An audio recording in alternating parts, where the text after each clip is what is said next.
Baik anak-anak, jadi ilmu ekonomi itu terdiri dari dua kata, yang mana kata pertama yaitu oikos yang berarti rumah tangga, kemudian nomos yang berarti peraturan. Jadi kita bisa ambil kesimpulan di mana ekonomi merupakan sebuah ilmu yang mempelajari cara manusia untuk memenuhi kebutuhannya dengan cara mendapatkan sumber daya yang ada di sekitar mereka. Oke, berikutnya Ibu memiliki sebuah strategi untuk kalian mengingat materi yang Ibu sampaikan. Coba kalian tulis kebutuhan apa saja yang kalian inginkan, baik kalian bisa mendapatkan dengan cara membeli atau dengan cara apa, kalian tulis sebanyak-banyaknya di secari kertas. Baik, jika sudah, coba sekarang kalian lihat uang jajan yang kalian bawa. Apakah uang jajan yang kalian bawa itu cukup untuk membeli segala kebutuhan yang kalian sudah tuliskan di kertas tadi? Semua yang kalian tuliskan tadi tidak kalian bisa beli dengan uang jajan yang kalian bawa. Hal itulah yang disebut dengan kelangkaan, di mana kita bisa melihat keinginan manusia untuk memiliki segala sesuatu itu lebih tinggi dibandingkan dengan apa yang mereka miliki, baik itu secara finansial. Mereka tidak dapat memenuhi dengan baik, sedangkan keinginan atau kebutuhan mereka sangat tinggi. Jadi hal inilah yang disebut kelangkaan, di mana kita bisa mengatakan kelangkaan merupakan jumlah kebutuhan yang tidak sesuai dengan alat pemuas kebutuhan atau sumber daya. Kemudian penyebab kelangkaan.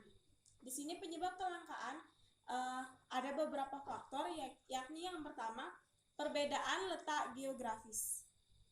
Jadi mengapa perbedaan letak geografis ini dikatakan sebagai penyebab kelangkaan? Karena di negara kita yang luas ini, negara yang memiliki pulau yang sangat banyak, itu terdiri dari berbagai sumber daya alam atau keadaan alam yang sangat berbeda. Seperti di beberapa daerah yang dilintasi oleh garis khatulistiwa, mereka memiliki tanah yang sangat subur. Apa saja yang mereka tanam, mereka bisa menghasilkan dengan baik. Kemudian ada juga yang memiliki air yang sangat berlimpah. Sedangkan di tempat lain itu bisa bertolak belakang. Mereka memiliki tanah yang tandus, tanah yang bahkan berpasir dan tidak bisa ditumbuhi oleh tumbuhan-tumbuhan yang bisa memenuhi kebutuhan mereka. Sedangkan ada juga di tempat lain yang kekeringan, mereka sangat sulit untuk mendapatkan air, sehingga mereka harus melakukan segala cara untuk mendapatkan kebutuhan mereka. Kemudian yang kedua yaitu pertumbuhan penduduk.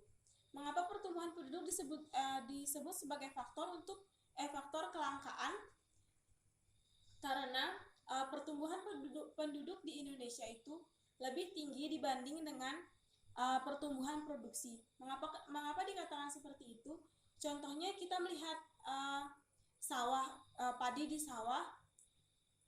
Para petani memanen padi hanya beberapa ton dalam per 3 bulan. Sedangkan selama 3 bulan itu manusia bisa melahirkan banyak, bahkan ratusan anak manusia yang lahir di Indonesia saja bisa ratusan jiwa. Oleh sebab inilah kita sampai mengimpor beras dari luar negeri untuk memenuhi kebutuhan pangan di Indonesia. Kemudian yang ketiga yaitu kemampuan produksi.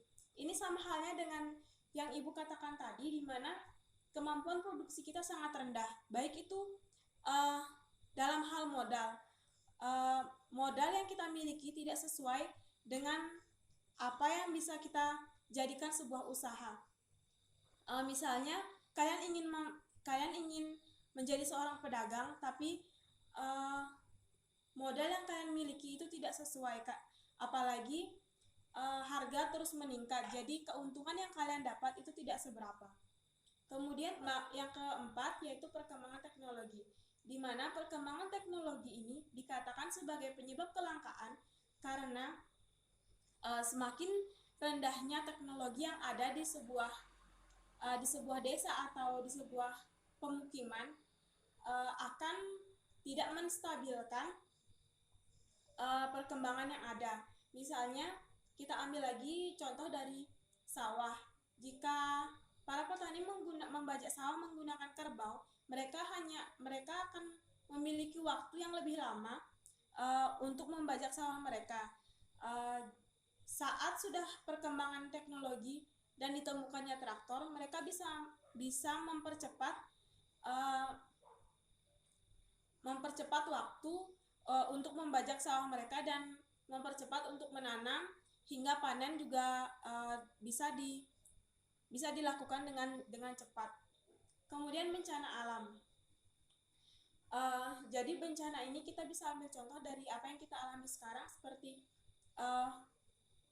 virus COVID-19 yang sedang merajalela di negara kita, di mana yang telah memporak-porandakan perekonomian bahkan pariwisata yang ada di Bali.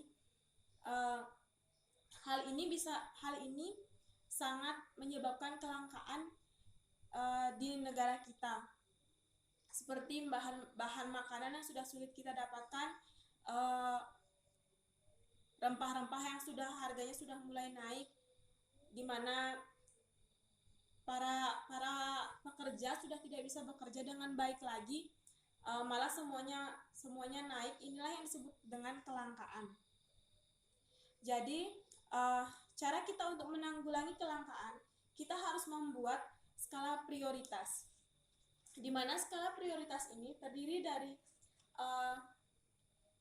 kebutuhan yang mendesak atau kebutuhan yang lebih penting, kemudian yang kedua kebutuhan yang kurang mendesak, kemudian yang ketiga kebutuhan lain-lain. Jadi kita harus memprioritaskan kebutuhan yang lebih penting terlebih dahulu, kemudian yang kedua setelah kebutuhan yang lebih penting ini terpenuhi, kita bisa berlanjut ke prioritas yang lain, kemudian setelah itu baru kebutuhan yang tidak terlalu kita butuhkan, tapi saat semua sudah terpenuhi kita baru bisa memenuhi kebutuhan yang lain-lain lagi.